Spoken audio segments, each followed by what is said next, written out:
네, 안녕하세요. 소동만입니다. 네, 10주차, 컴퓨터 알고리즘 강의를 시작할 겁니다. 네, 이번 주에는 그래프에 대해서 살펴볼 거고요.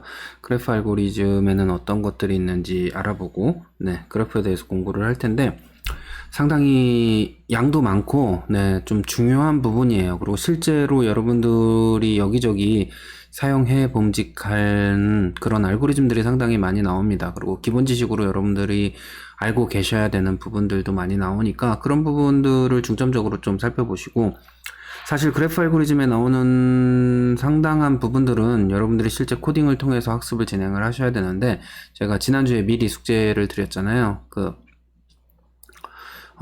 경진대회에 참가하는 걸 숙제로 드렸는데, 경진대회에 참가를 하기 위해서 여러분들이 준비를 조금 하실 때 여기와 관련된 알고리즘들을 좀 보셔야 될 거예요. 그래서 한번 노력을 해보시면 좋을 것 같습니다. 네, 제가 따로 숙제는 내드리지 않지만 가급적이면 여기에 나오는 슈도 코드들을 여러분들 나름대로의 코드로 한번 작성을 해서 프로그램을 만들어보는 걸 진행을 해보시면 좋을 것 같습니다. 네.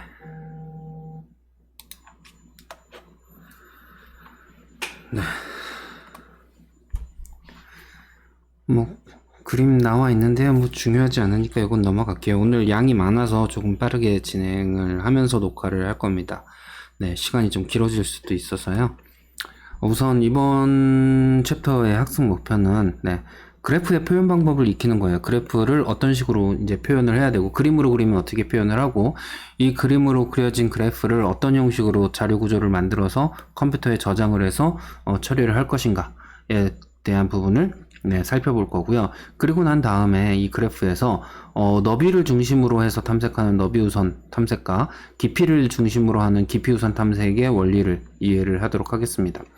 너비우선은 우선 옆으로 먼저 가는 거고요. 깊이우선은 먼저 아래로 먼저 가는 거라서 기본적인 원리만 이해하면 여러분들이 충분히 다 이해를 하실 수 있을 거라고 생각을 합니다.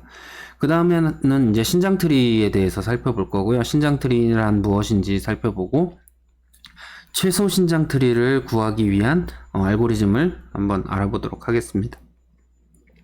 그리고 나서 그래프의 특성에 따라서 가장 적합한 최단 경로 알고리즘을 구하는, 그래서 최단 경로 알고리즘들을 살펴보고 그 중에서 어떤 것들을 우리가 사용을 해야 되는지를 한번 알아볼 텐데요.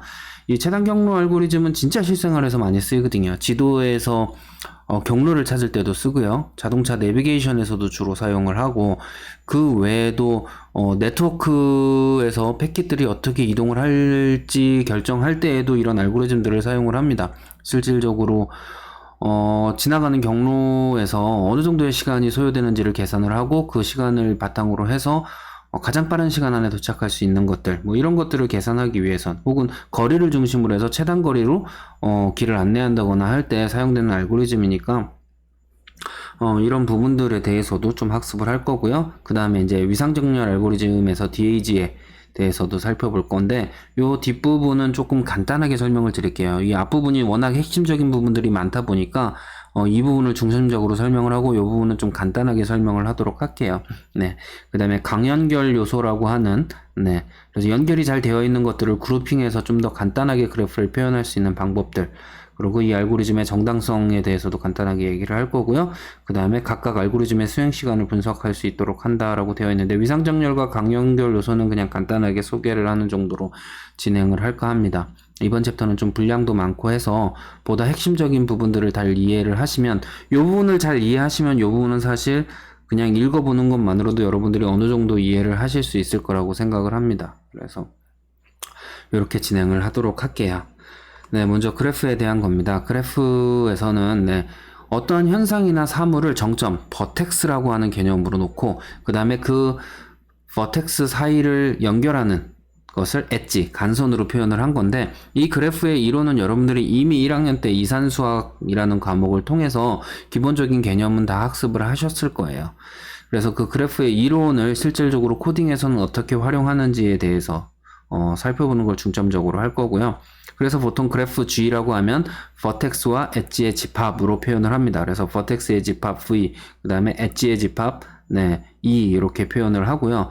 정점과 간선이라는 한국어로도 표현을 하지만 실질적으로는 버텍스와 엣지 줄여서도 V와 E 이렇게 표현을 많이 하기 때문에 vertex와 엣지라는 개념을 이 용어를 좀 더 많이 사용을 하니까 그 용어를 좀 기억해 두시는 게 좋을 것 같습니다. 그래서 두 개의 vertex가 하나의 엣지로 연결되어 있을 때에는 어드제선트 한다, 뭐 인접하다, 연결되었다, 뭐 이런 식으로 표현을 합니다. 그래서 엣지는 두 버텍스 사이의 관계를 나타내기도 한다, 이렇게 생각을 하시면 될 것 같아요. 그래서 실질적으로 그래프의 예를 보면서 하면 버텍스로는 철수와 영희와 동건과 준호, 승우, 재상이라고 하는 버텍스가 있을 때 철수와 영희는 친구다. 그러면 엣지가 연결되어 있다 라고 한다면 철수와 영희는 친구고, 철수와 동건도 친구고, 영희와 동건도 친구고, 철수와 준호는 친구고, 철수와 승우는 친구다. 뭐 이런 식으로 표현을 할 수 있는 거죠. 그래서 엣지가 연결되어 있으면 친구 관계로 이렇게 표현을 할 수가 있습니다. 그래서 철수가 재상이라는 사람이랑 친구 관계이냐?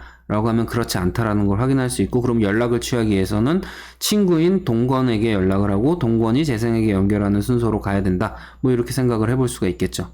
그리고 요 셋은 상호 친구 관계, 요 셋도 상호 친구 관계가 이루어져 있어서 이렇게 표현을 할 수도 있겠죠. 뭐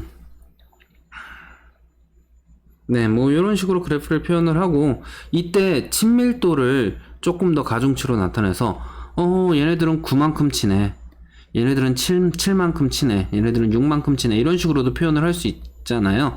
그래서 이런 식으로 나타내는 것도 그래프의 일종이고, 이때에는 가중치를 이용한 그래프다라고 얘기를 합니다. 우리가 실제로 다루는 부분들은 이 부분을 더 많이 다룰 거예요.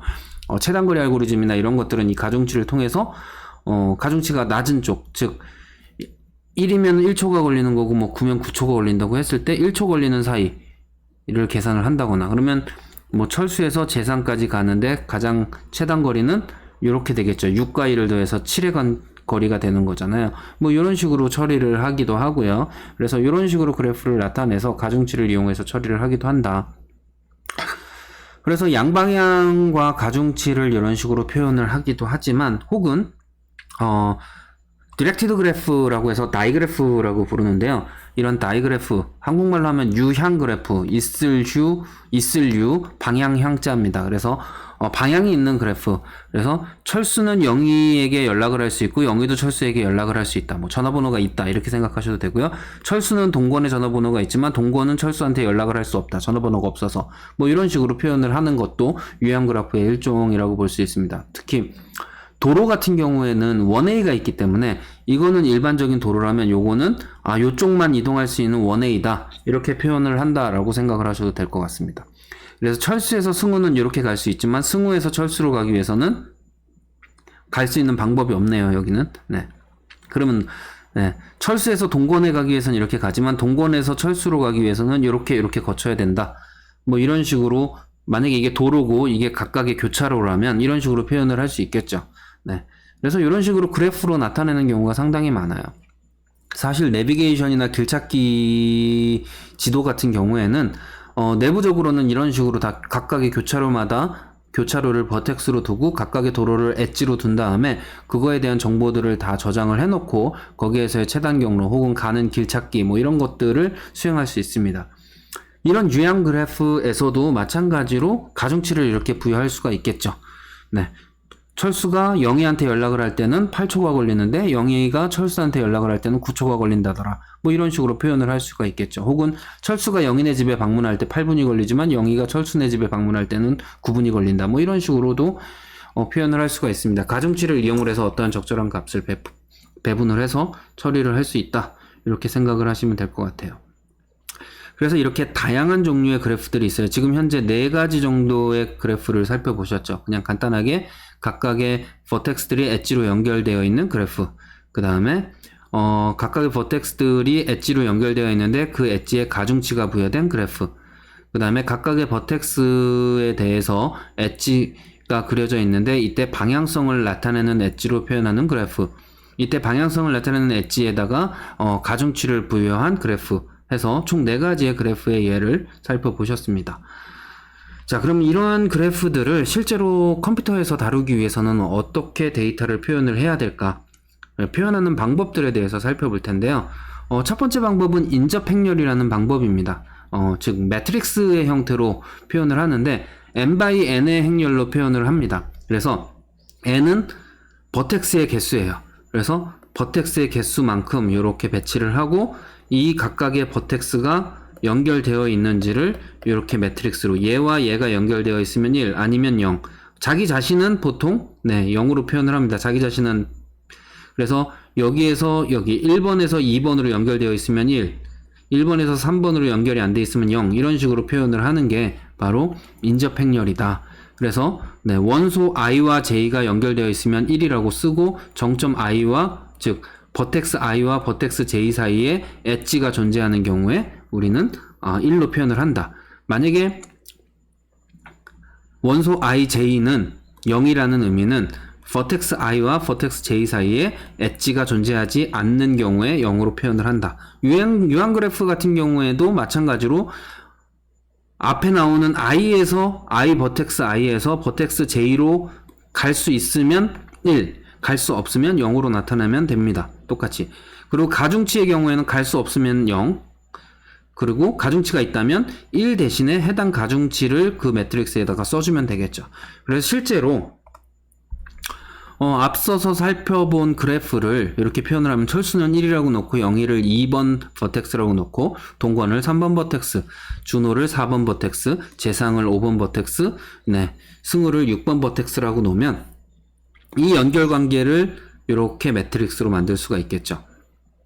그래서 1번은 2번과 3번과 4번과 6번에 연결되어 있다. 2번은 1번과 3번에 연결되어 있다. 3번은 1번과 2번에 연결되어 있고 4번은 1번과 6번에 연결되어 있고 5번은 1번과 6번에 연결되어 있고 6번은 1번과 4번에만 연결되어 있다. 이런 식으로 확인을 할 수가 있겠죠. 사실 이 매트릭스도 이렇게만 존재해도 데이터가 유효합니다. 얘를 사실 이렇게 반 접으면 똑같아요. 딱 보시면. 왜냐하면 얘는 무향 그래프이기 때문에 방향성이 없기 때문에 한쪽이 A에서 B로 갈 수 있다는 얘기는 B에서도 A로 갈 수 있는 거잖아요. 방향성이 없으니까. 그래서 반만 기입해도 뭐 정상적으로 동작하는 매트릭스를 만들 수는 있습니다.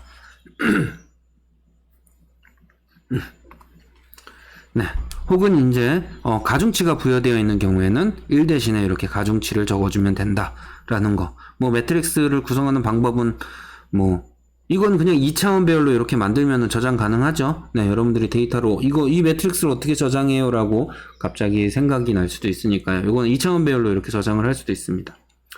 혹은 방향성이 있는 다이그래프의 경우에는 이런 식으로 표현을 해서 얘는 대칭이 안 되는 형태가 되겠죠. 방향성이 있기 때문에 여기가 대칭이 안 되기 때문에 모두 채워야만 합니다. 그래서 1번에서는 2번과 3번과 4번과 6번으로 갈 수 있고 2번에서는 1번과 3번에만 갈 수 있고 3번은 2번과 5번에만 갈 수 있고 뭐 이런 식으로 표현을 할 수가 있습니다. 이렇게 생각을 하시면 되고요. 이것도 마찬가지로 가중치가 부여되어 있다면 이렇게 가중치를 적어준 형태로 여러분들이 작성을 해 주실 수 있습니다. 그래서 만약에 유형 그래프가 이렇게 정의되어 있다 라고 한다면 그래서 Q는 1이고 P는 0이고 R이 2 뭐 이런 식으로 정의되어 있으면 이렇게 만들 수 있겠죠.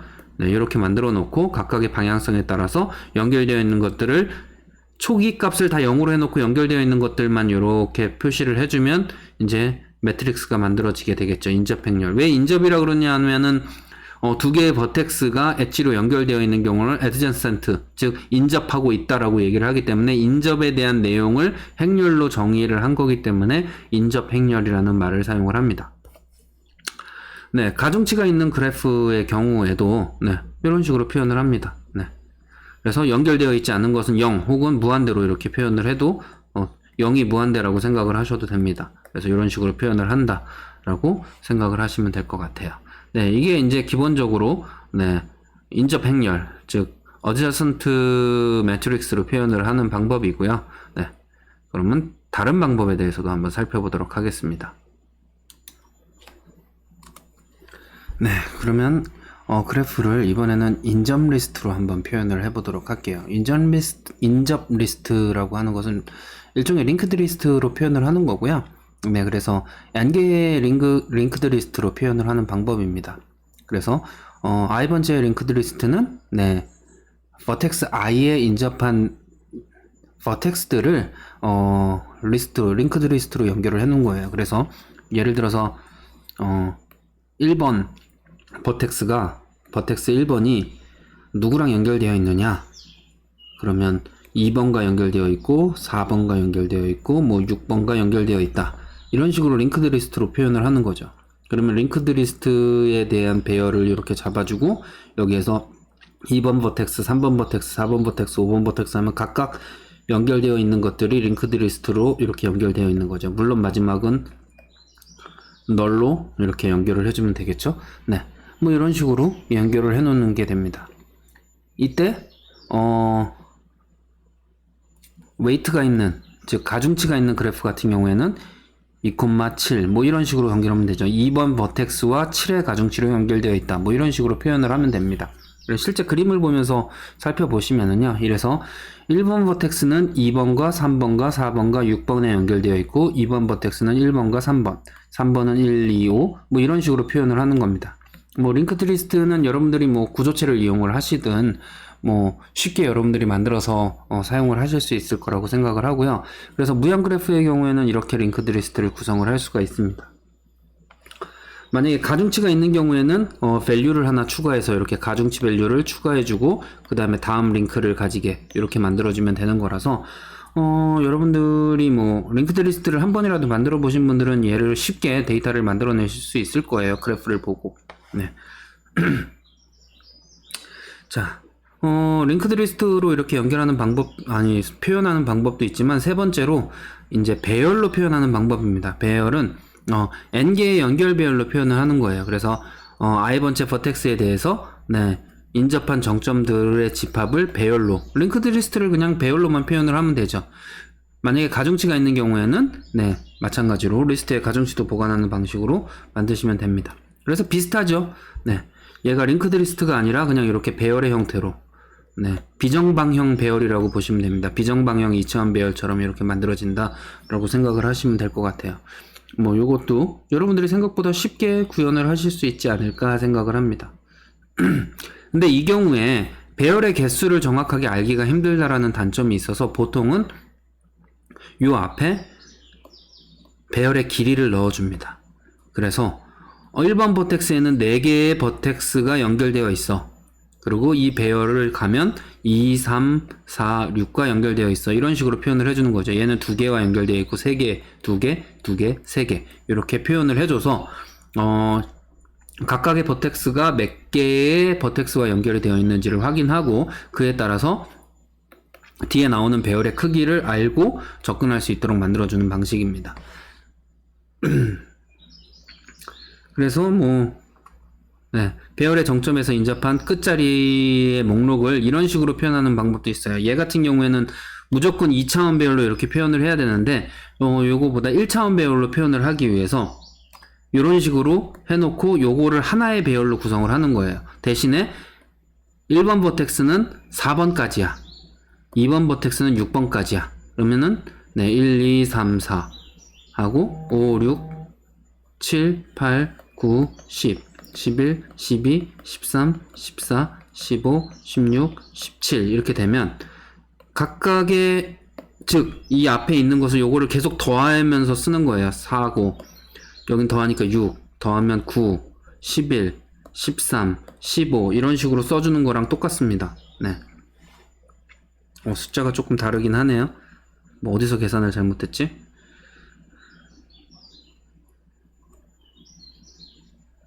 숫자가 다르네요. 여기가 지금 잘못되어 있네요. 네, 이게 4인데 3이라고 되어 있네요. 네.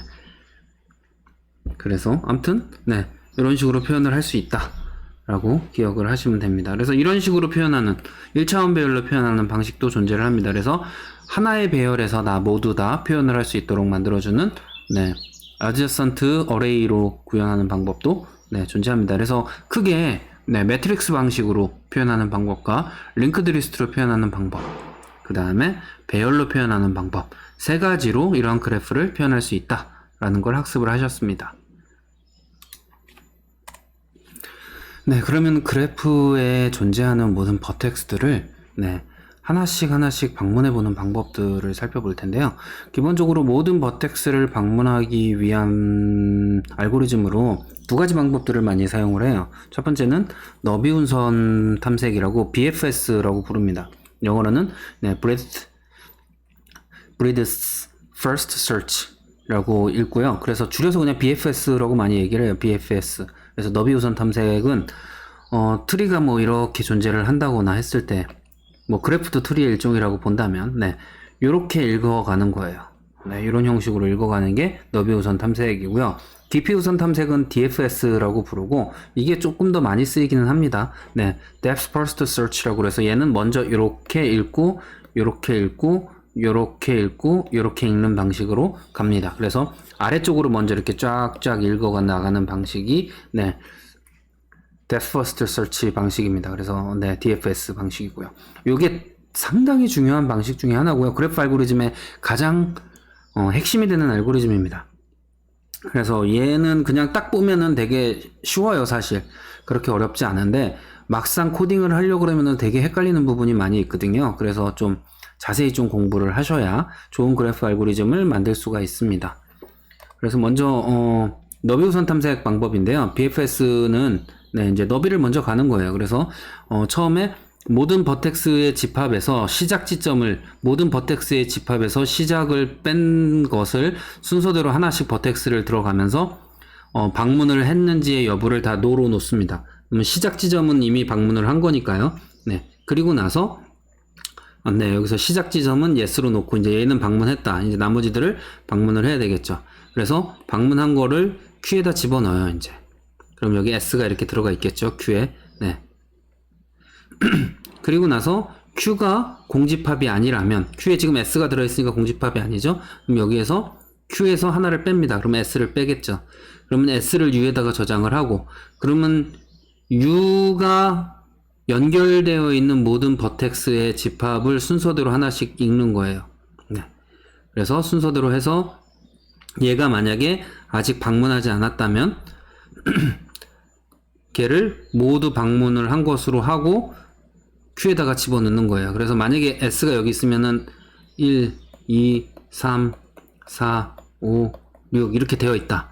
그러면 1, 2, 3이 여기 순서대로 1, 2, 3이 이렇게 들어가겠죠. 그리고 얘네들은 방문했다고 체크가 이렇게 되어 있겠죠. 그러고 나서 올라가면 그 다음으로 빠져야 되는 게 이제 1의 자식들에 대해서 얘의 자식들에 대해서 이렇게 들어가게 되겠죠. 그 다음에 2의 자식들, 3의 자식들 이런 식으로. 그래서 이렇게 읽어가는 방식으로 동작을 하게 됩니다. 이 알고리즘은. 자, 반면에 DFS, 깊이 우선 방식의 경우에는요. 뭐 S, 1, 2, 3, 4, 5, 6, 7 뭐 이런 식으로 있다라고 칩시다. 그러면은 먼저 모든 버텍스에 대해서 방문을 안 했다고 초기화를 해주고요. 얘는 초기화한 거라고 생각을 하시면 됩니다. 그 다음에 모든 버텍스에 대해서 방문을 하지 않았다면 얘를 가동을 시킵니다. ADFS를 가동시키는데 ADFS는 어떻게 하느냐? 먼저 현재 V를 방문했다라고, 그럼 여기서부터 시작하니까 얘를 먼저 방문했다라고 체크를 하고, 그 다음에 얘의 인점 리스트를 순서대로 방문을 하는데, 이때 첫 번째 원소에 대해서 방문을 하지 않았다면 얘를 방문한 것으로 방문하는 것이 아니라 얘를 가지고 기준으로 다시 자기 자신을 호출합니다. 그러면 자기 자신을 체크하고 다시 이제 요 라인을 여기서 돌리겠죠. 그럼 또 얘 체크하고 돌아와서 없으니까 올라오고 얘 하고 이런 식으로 되겠죠. 그래서 요렇게 동작을 하겠죠. 그래서 이런 형식으로 동작을 하게 됩니다. 수행 시간은 버텍스의 수와 엣지의 수를 합한 만큼이 된다. 뭐 앞에 너비우선 방식도 똑같습니다. 수행 시간은 그래서 버텍스의 수와 엣지의 수만큼 걸린다. 이렇게 생각을 하시면 돼요. 그래서 이러한 동일한 트리가 존재한다라고 했을 때 얘를 너비 우선과 깊이 우선으로 한번 동작을 시켜보면 깊이 우선은 1, 2, 3, 4, 5, 6, 7, 8의 순서로 네, 순회를 하게 된다면 너비 우선으로 가면 1, 2, 3, 4, 5, 6, 7, 8 이렇게 간다. 그래서 이렇게 간다라고 네, 생각을 할 수 있습니다. 네, 그래서 이런 식으로 연결을 하고 이렇게 하고 이렇게 하고 이렇게 되고 이렇게 되는 순서가 네, 깊이 우선 탐색 방식이고요. 너비 우선은 이렇게 먼저 읽고 이렇게 읽고 이렇게 읽고 이렇게 읽는 방식이 된다라고 생각을 하시면 될 것 같아요. 네, 그래서 너비 우선 방식의 그래프를 탐색하는 방법은 이런 그래프가 있다라고 하면은 네, 여기서 먼저 네, 시작점이 여기라고 하면 여기서부터 너비니까 얘와 연결된 얘네들을 먼저 순서대로 2, 3, 4라고 등록을 하고 2번에는 더 이상 없으니까 이제 3번에서 네, 얘 그 다음에 4번에서 얘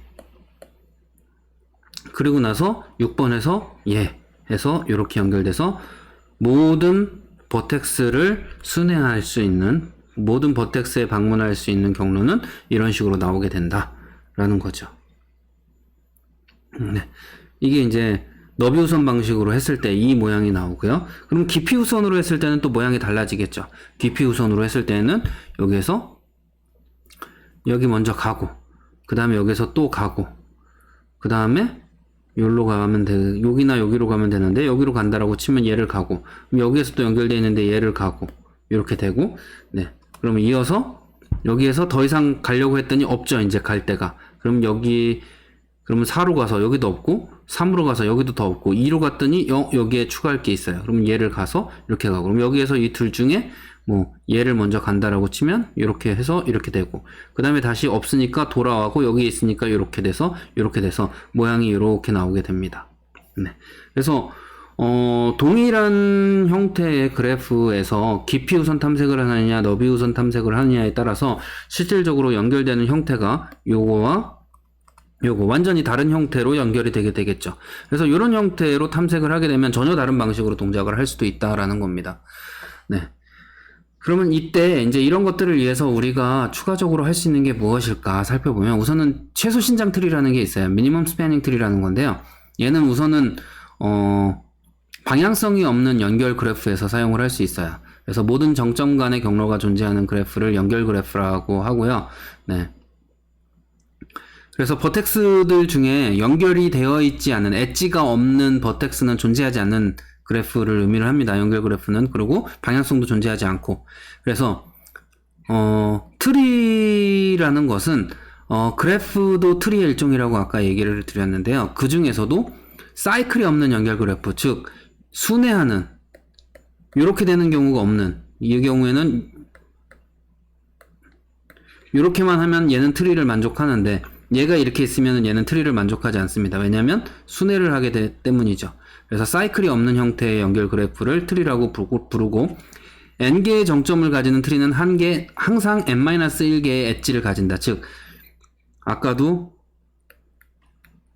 이렇게 됐으면 4개의 버텍스가 있는데 엣지는 3개죠. 따라서 엣지는 3개. 그래서 4-1개의 엣지를 가지게 되는 형태가 됩니다. 트리는. 이건 규칙이에요. 네. 그래서 그래프 G의 신장 트리를 만들면 그래프에서 트리를 만들어 보는 건데 신장 트리를 만들면은 이제 버텍스들과 엣지로만 구성된 트리를 만들게 되고 이때 하나의 그래프에서 만들 수 있는 트리들이 지금 여기서 보시는 네, 데스 퍼스트로 가느냐 브레스 퍼스트로 가느냐에 따라서 트리 모양이 달라지게 되는데 이 달라지게 되는 다양한 무수히 많은 종류의 트리들이 존재할 수 있는데 이 중에서 버텍스의 합이 가장 적은 엣지의 합이 가장 적은 트리를 최소 신장 트리라고 합니다. 즉 개수가 될 수도 있고요. 만약에 가중치가 있다면 가중치의 합이 제일 적은 형태가 최소 신장 트리가 되는 겁니다. 그래서 이러한 최소 신장 트리, 미니멈 스패닝 트리를 구할 수 있는 알고리즘들은 엄청나게 많이 연구가 돼서 되게 많은 종류들이 있는데 그 중에서 정말 유명한 알고리즘들을 몇 가지 살펴보도록 하겠습니다. 네, 첫 번째로 프림 알고리즘이에요. 프림 알고리즘은 네, S를 이제 공집합으로 두고 여기에서 정점 R을 방문되었다고 표시하고 집합 S에 먼저 포함을 시킵니다. 이제 R이 루트죠. 그래서 여기서부터 시작을 하는 최소 미니멈 스패닝 트리를 만들려고 할 때 어떤 그래프가 있을 때 임의의 지점 R에 대해서 R을 먼저 포함시키고 그 다음에 이제 여기에서부터 트리를 만들어가는 과정이에요. 그래서 이 S에서 연결되는 간소 중에서 엣지들 중에서 가장 짧은 엣지를 하나를 찾는 거예요. 그래서 어떤 그래프가 있을 때 가장 짧은 애를 찾아서 연결을 해주고, 그리고 여기에도 이제 방문을 했다라고 표시를 하고 이제 포함을 시킵니다. 그리고 나서는 얘와 연결되는 다른 버텍스들 중에 무수히 많은 엣지들이 있을 텐데 그 엣지들 중에서 가장 또 가까운 낮은 값을 갖는 애랑 연결을 하는 겁니다. 이런 식으로 계속 하나씩 추가하는 거예요. 그 다음엔 얘와 연결되는 가장 값이 낮은 애, 그 다음에 값이 낮은 애, 이렇게 계산을 하는 겁니다. 그래서 이런 프림 알고리즘은 일종의 그리디 알고리즘의 일종인데요. 그리디 알고리즘은 현재 상황에서 가장 유리하다라고 판단하는 행동을 하는 알고리즘들을 그리디 어프로치 혹은 그리디 알고리즘이라고 부르는데, 일반적으로 그리디 어프로치가 현재 상황에만 충실하기 때문에 옵티멀한 경우가 그렇게 많지는 않아요. 즉 최적의 결과를 가져오는 경우가 그렇게 많지는 않는데, 최적의 해를 찾을 수 있는 몇 안 되는 예 중에 하나가 바로 이 프림 알고리즘입니다. 그래서 그리디 어프로치에서 최적해를 보장하는 몇 가지 안 되는 예 중에 하나입니다. 그래서 수행 시간은 엣지의 수에 로그 버텍스의 수를 곱한 힙을 이용하기 때문에 로그의 값이 나오게 된다. 그래서 이 정도의 수행 시간이 걸려서 앞에 것보다는 훨씬 더 빠르게 진행을 할 수 있겠죠. 그래서 그림으로 한번 살펴보시면은요. R이 여기라고 치고 이제 연결을 하려고 합니다. 그럼 얘와 가장 빠른 연결을 할 수 있는 애는 8, 9, 11이니까 얘가 되겠죠. 그래서 8, 9, 10 얘를 가지고 계산을 합니다. 여기는 8이 걸리고 얘는 9가 걸리고 얘는 11이 걸려. 그러면 얘를 연결해야 되겠네 라고 이렇게 연결을 하고 포함을 시킵니다. 그리고 나서 이제 얘와 연결할 수 있는 가장 빠른 애 10, 9, 11이 있네요. 그러면 여기서 9가 제일 빠른 애, 그럼 9를 연결을 합니다. 이렇게. 그러면 이제 여기와 연결될 수 있는 애 다음 애를 찾겠죠.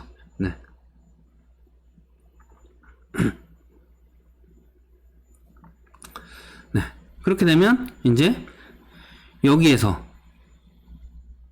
찾으면 5, 13, 10이니까 5가 연결되고요. 그 다음에 찾으면 12, 13, 11이니까 얘가 되겠네요. 그리고 다시 여기서 찾으면 8과 10이니까 얘가 될 테고, 여기서 찾으면 7과 10이니까 요거를 해서 이런 식으로 연결이 되겠죠. 그러면 실제로 이렇게 미니멈 스패닝 트리가 완성이 됐습니다. 그리고 여기가 루트가 되겠죠. 이런 형식으로 만들어지는 게 바로 프림 알고리즘입니다. 그래서 프림 알고리즘을 좀 더 구체적으로 슈도 코드를 만들면 이런 코드의 형태를 띠게 되고요. 이 코드를 보시면 아마 여러분들이 원하시는 프로그래밍 랭귀지로 구현을 하실 수 있을 거예요. 한번 자세히 읽어보시고 차근차근 좀 살펴보시면 될 것 같아요. 알고리즘의 동작 방식은 여기 그림에서 다 설명을 드렸으니까 시간 관계상 넘어가도록 하겠습니다. 프림 알고리즘 말고 또 유명한 알고리즘 하나는 이제 크루스컬 알고리즘이에요. 크루스컬 알고리즘은 이제 신장트리 T를 만들기 위해서 하나의 버텍스로만 이루어진 n개의 집합을 초기화를 하고요. 그 다음에 간선, 엣지의 가중치를 가장 작은 순으로 이렇게 쫙 정렬을 합니다. 그리고 여기서부터 이제 포함을 해나가면서 트리의 구성을 만족하는지 비교를 하는 거예요. 얘를 추가하면 얘가 트리가 되네? 그러면 포함하고 트리가 안 되네? 그럼 얘는 그 다음으로 넘기고, 이런 식으로 표현을 하는 겁니다. 그래서 계속 여기에서 포함된 애들을 제거해 나가면서 그러면 최소값들만 가져오면서 처리를 할 수 있게 되는 거고요. 얘도 마찬가지로 이렇게 수행시간이 됩니다. 수행시간 증명하는 거는 여러분들이 한번 보시면 될 것 같고요. 실제 동작하는 걸 한번 살펴보시면 이 전체에 대해서 이렇게 되어 있어요. 요런 그래프가 있어요. 그럼 여기서 가장 낮은 값이 5네? 그럼 5를 먼저 이렇게 딱 연결을 하죠. 그 다음으로 낮은 값이 뭐네? 7이네. 그럼 7을 딱 연결을 하고, 그 다음으로 낮은 값이 8이네요. 그럼 8을 연결을 하고, 또 8이 있네요. 여기도 연결을 하고. 그럼 이렇게 되고, 네. 그리고 나서 요 8을 연결하려고 그러면 여기는 이제 사이클이 생기니까 얘는 안 되는 거죠. 얘는 버립니다. 네. 얘는 버리고 되고, 네. 얘는 안 돼서 이렇게 버리고. 그 다음으로 작은 값이 9니까 9를 연결하고, 네.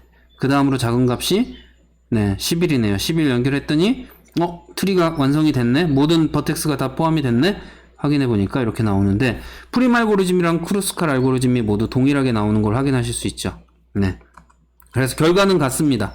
네, 어떤 알고리즘을 사용하더라도 같은 결과가 나올 수밖에 없어요. 왜냐면 대부분 미니멈 스패닝 트리의 해는 네, 결과값은 비슷합니다. 가끔 다른 경우도 있는데 그 경우에는 이제 엣지의 가중치가 같은 값들이 많은 경우에 알고리즘에 따라서 조금 다르게 나올 수는 있는데 일반적으로는 거의 비슷한 결과가 나옵니다.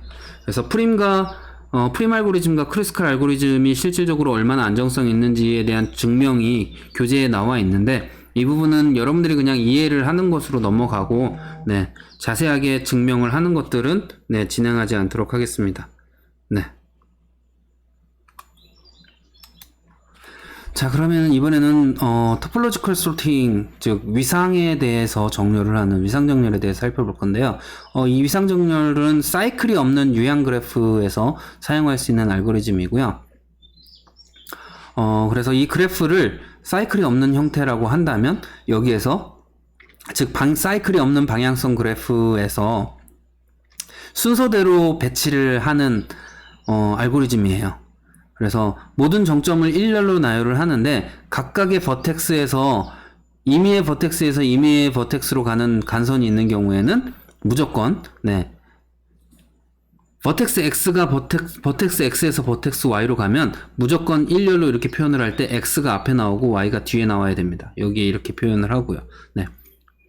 그래서 이렇게 가는 경우에 Y가 먼저 나오고 X가 나와서 이렇게 가는 경우는 없습니다. 무조건 이쪽으로만 흘러간다 라고 생각을 하시면 될 것 같고요. 그래서 임의의 유형 그래프에 대해서 복수의 위상 순서를 여러분들이 만들 수 있어요. 즉 얘는 만들기에 따라서 여러 가지 방법으로 정렬을 할 수가 있게 됩니다. 예를 들어서 이러한 그래프가 있다라고 쳤을 때 그러면 A에서 B로 가고 D로 가고 이렇게 되는 걸 표현을 하면 A에서 D로 가고 A에서 B로 가고 G에서 D로 가고 뭐 이런 식으로 해서 이렇게 정렬을 하는데 요거 똑같은 것을 이런 식으로도 표현을 할 수가 있잖아요. 아무런 문제가 없죠. 네. 그래서 여러 가지의 답이 나올 수 있는 문제다 얘는. 네. 이거 말고도 또 다른 방법으로도 만드실 수 있습니다. 네. 얼마든지 만들 수 있으니까 네. 얘는 없을라나?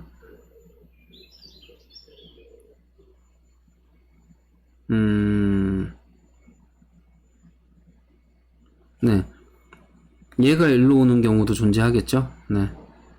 그게 이거네요. 그거 외에는 방법이 없나? 얘는 두 가지밖에 안 나오겠네요. 네. 아무튼, 뭐, 이런 식으로 나오게 됩니다. 네. 그래서 알고리즘을 보시면은, 네. 처음에 누군가가 나한테 오지 않는 버텍스를 먼저 찾아야 돼요. 여기 같은 경우에는 얘와 얘가 제일 처음에 올 수 있죠. 그래서, 얘 또 다른 게 있네요. G부터 시작하는 방법도 있네요. 얘도. 네.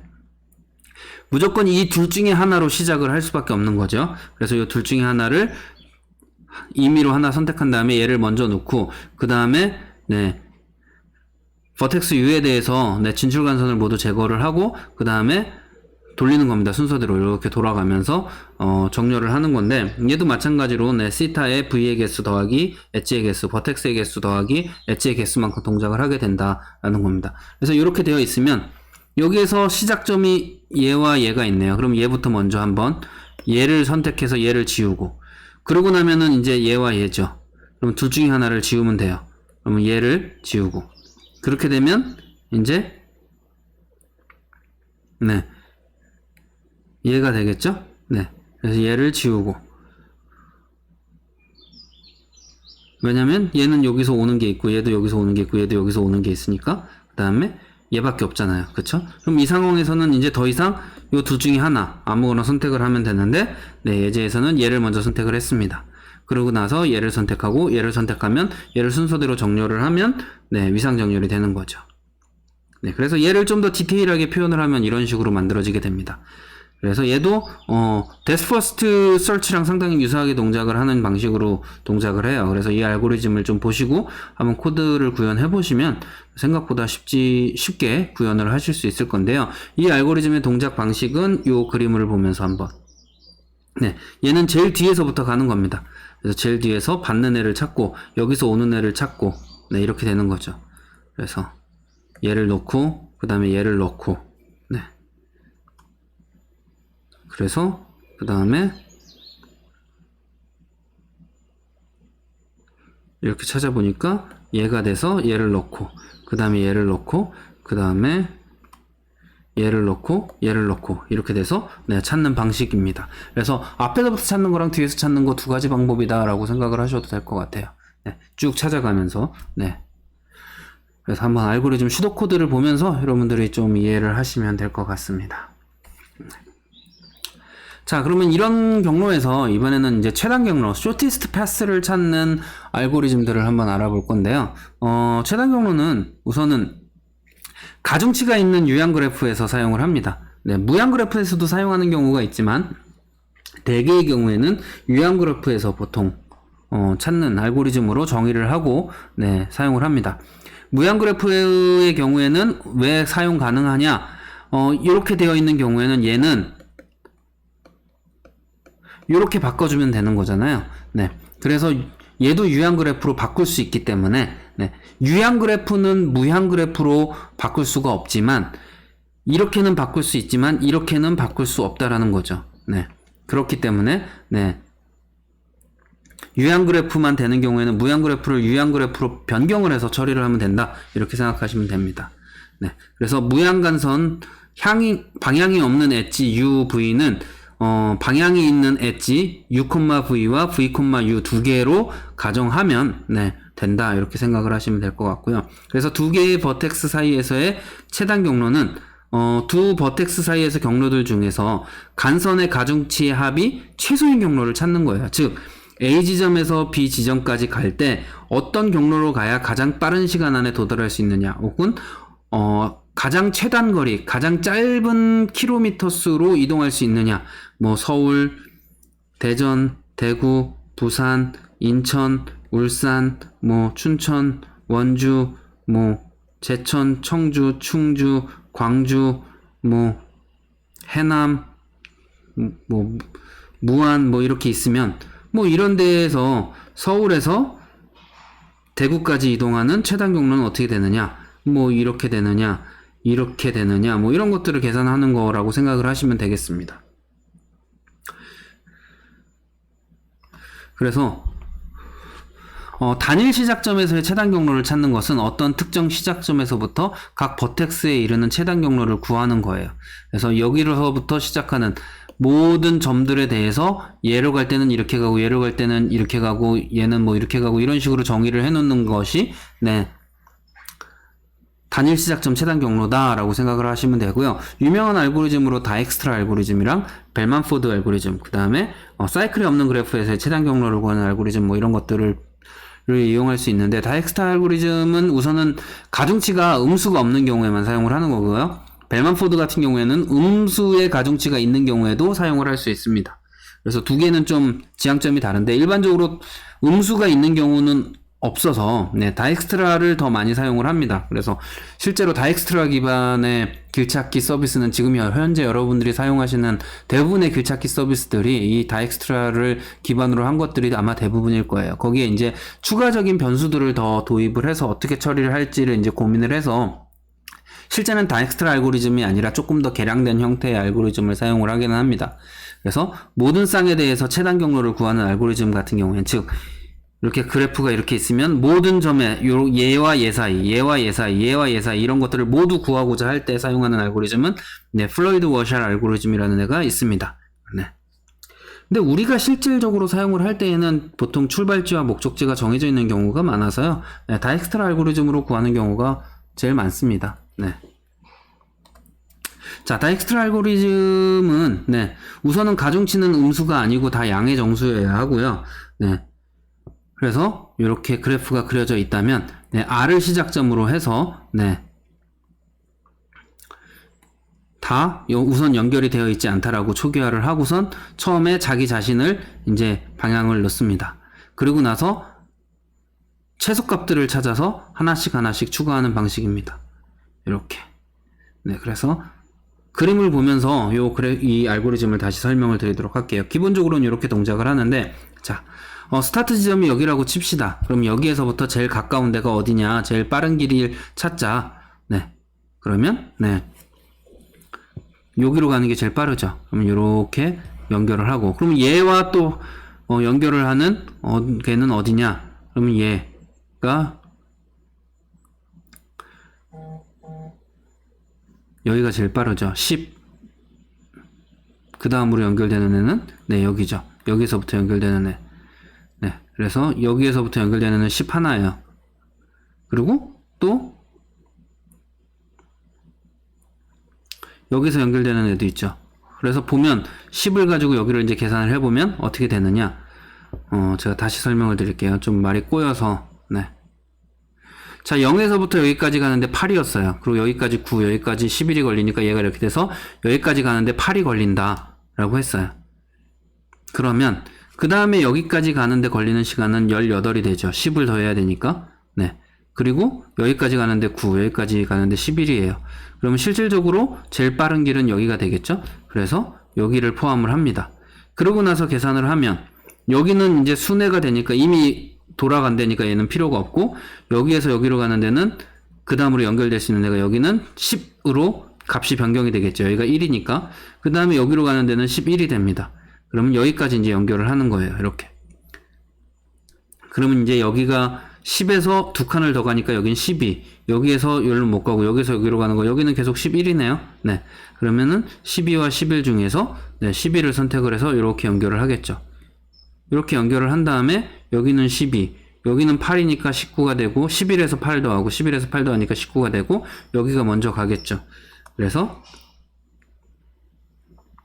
네, 얘를 먼저 포함을 해서 이렇게 됩니다. 그러고 나서 다시 계산을 해보면 12에서 얘는 19에서 16이 되고, 얘는 방향이 없네요. 그럼 여기에서 얘를 포함시키면 되겠죠. 그래서 얘를 포함시키면 이렇게 된다. 그럼 여기에서 이제 7이니까 16에서 7을 더하면 23이니까 기존의 19보다 더 오래 걸리네요. 그러면 그대로 19가 되고, 그 다음에 얘를 연결을 하면 네, 이렇게 연결을 하고, 그 다음에는 다 없으니까 이제 끝난 거죠. 네.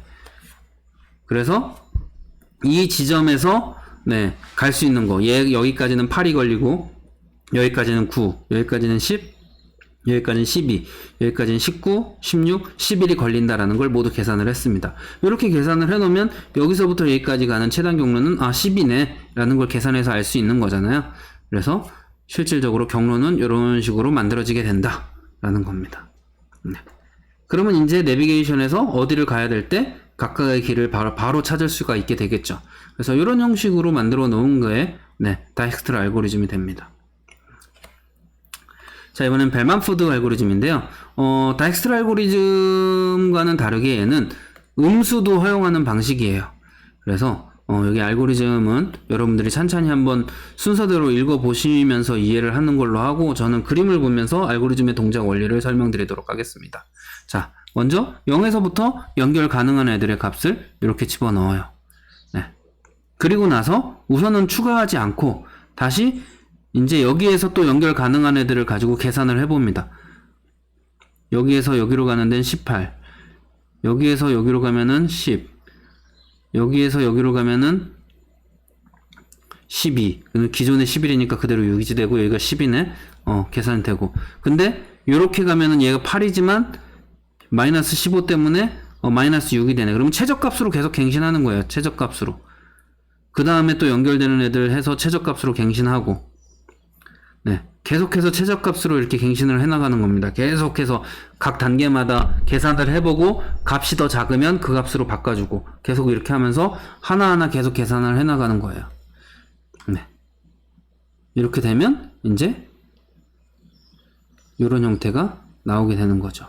경로가 이런 식으로 나올 수 있구나 라는 거. 그래서 음의 값이기 때문에 얘는 상당히 좀 복잡합니다. 기존의 것을 확정할 수가 없어요. 뒤에서 음수가 나와 버리게 되면 최소값이 항상 변경이 될 가능성이 있기 때문에 훨씬 더 복잡하게 동작을 한다. 그리고 얘는 일종의 동적 프로그래밍 방식이라고 보시면 돼요. 그래서 중간에 최대 K개의 간선을 거쳐서 정점 버텍스 R로부터 버텍스 T에 이르는 최단 거리를 구하는 방법을 재기적으로 이렇게 되어 있는데, 얘를 다이내믹 프로그래밍으로 재기적으로 쓰지 않고 풀 수 있다라고 기억을 하시면 됩니다. 지금 이번에는 임의의 모든 경로에 대해서 계산을 하는 방법입니다. 모든 버텍스들 사이에서의 최단 거리를 계산하는 방법인데, 이 방법은 플로이드 워샬 알고리즘이고요. 실제로 얘는 상당히 많이 쓰여요. 내비게이션이나 뭐 이런 데에서. 그리고 여러분들 허브를 통해서 네트워크 패킷들이 돌아다닐 때에도 얘를 이용을 해서 많이 계산을 합니다. 그래서 얘는 상당히 좀 복잡한 알고리즘이기도 해서 모든 경우의 수를 다 고려를 해서 계산을 해야 됩니다. 그래서 뭐 이게 복잡한 그림이 있는데, 뭐 알고리즘은 뭐 간단하게 표현을 하면 이런 식으로 포문을 3개 겹쳐서 계속 계산을 해나가는 거죠. 각 문제에 대해서. 그래서 왜 2x2냐면은 모든 버텍스에 대해서 얘를 시작점으로 계산하고 얘를 시작점으로 계산하고 얘를 시작점으로 계산하고 얘를 시작점으로 계산하고 이거를 돌려야 되니까 기본적으로 2차원 배열이고요. 찾는데 보통 2차원 배열이 아니라 2차원 루프고요. 그래서 찾는 데는 원래 이거였는데 n개가 추가되니까 이렇게 된다라고 생각을 하시면 될 것 같아요. 기본적으로. 그래서 각 문제 계산은 시타의 1이고 총 문제의 수 때문에 버텍스의 개수 곱하기 버텍스의 개수의 3승의 복잡도를 가지게 된다. 이렇게 되는데, 얘는 뭐 이론적으로 이해하기는 되게 어려운데 구현 자체는 상당히 쉽게 되어 있습니다. 그래서 한번 관련된 알고리즘들을 구현을 해보시면 될 것 같아요. 자, 이번에는 사이클이 없는 그래프의 최단 경로를 한번 계산을 하는 방법인데요. 사이클이 없는 유형 그래프를 우리는 DAG라고 부릅니다. Directed Acyclic Graph라고 해서 방향성이 있는 사이클이 없는 방향성이 있는 그래프, 이렇게 해석을 하면 됩니다. 그래서 이 경우에는 선형 시간에 간단히 구할 수가 있어요. 근데 우리 실제 생활에서는 다 사이클이 존재합니다. 사이클이 엄청나게 많기 때문에 되게 복잡한 거예요. 실제로 내비게이션에서 최단거리 구하는 게 상당히 어려운 알고리즘 문제 중에 하나예요, 사실. 그리고 이런 것들은 사실 경진대회 문제에서 지하철 노선도나 버스 노선도를 그려주고 여기서 최단 경로를 어떻게 계산할 수 있을까, 이런 문제들 되게 많이 나오거든요. 그래서 실질적으로 여러분들이 많이 공부해야 되는 알고리즘들 중에 하나인데, 우선은 구현을 가장 많이 해보는 게 좋습니다. 얘네들 같은 경우에는.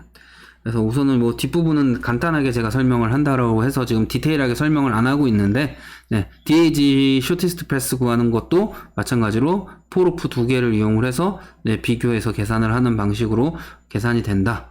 그래서 동작 예가 이런 식으로 나와 있는데, 앞에 여러분들이 배우셨던 것들을 위상 정렬을 하고 이렇게 하는 과정을 거쳐서 동작을 하는구나 라고 살펴보실 수가 있는데, 여러분들이 앞부분에서 너무 어려워하셨던 부분들이 많아서 이 부분은 그냥 이렇게 간단하게 알아보고 넘어가는 걸로 진행을 할게요. 나중에 4학년 돼서 한번 그때 여러분들이 알고리즘 능력이 이번 학기 끝난 다음에 어느 정도 다 이해가 좀 됐다라고 했을 때 다시 한번 좀 찾아보시는 게 좋을 것 같아요. 지금 우선은 요 정도 선에서 마무리를 하도록 하겠습니다. 이제 강연결 요소 구하기입니다. 강연결이라고 하는 것은 강하게 연결되어 있다는 거고요. 모든 버텍스들이 서로 쌍방향으로 연결이 되어 있는 구조를 우리는 강연결이라고 불러요. 그래서 강연결이라고 하면 강하게 연결되어 있는 애들은 어차피 얘네들은 하나처럼 이렇게 붙어 있는 애들이라서 얘를 하나의 버텍스로 치환해서 문제를 풀 수가 있게 되거든요.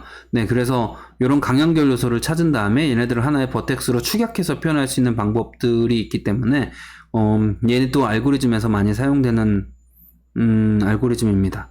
그래서 이메일 그래프에서 강연결 요소를 찾는 알고리즘을 공부를 하는데, 기본적으로는 DFS를 수행을 해서 각각의 버텍스에 대해서 완료 시간을 계산을 하고 그 방향을 뒤집어서 이제 반대 방향으로도 계산을 해본 다음에 그거를 바탕으로 해서 처리를 하는 방식입니다. 그래서 각각의 트리들로 강연결소를 리턴을 해서 처리를 하는데, 뭐 기본적으로는 이렇게 쫙 계산을 해서 이렇게 쫙 간 다음에 계산이 완료되면 다시 이제 리버스 해가지고 다시 역방향으로 쫙 올라오는 방식입니다. 다시 이제 역방향으로 다시 다 계산을 해서 하면 이제 연결이 잘 돼 있는 애들이 이렇게 묶이고 이렇게 묶이고 이렇게 묶이고 이렇게 묶여서 사실 얘와 얘와 얘와 얘가 이렇게 연결되어 있다라고, 잠깐만요. 네, 이렇게 연결되어 있다라고 표현을 할 수 있는 거죠. 이렇게 되겠네요. 네, 요 구조로 이렇게 간단하게 그래프를 그릴 수 있는 형태가 만들어지는 거. 네, 아 여기도 하나 있네요. 네, 이렇게 되는 형태다라고 생각하시면 됩니다.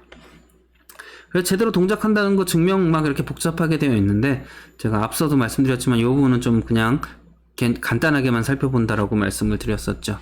네, 이번 주 숙제는 이미 지난주에 제가 긴급 공지로 여러분들한테 제공을 해드렸으니까요. 네, 이번 주에는 경진대회 준비 잘 하시고 이것저것 많이 풀어보시고, 이번 주 토요일에 있을 경진대회에서 좋은 성적을 거두시기를 바라겠습니다.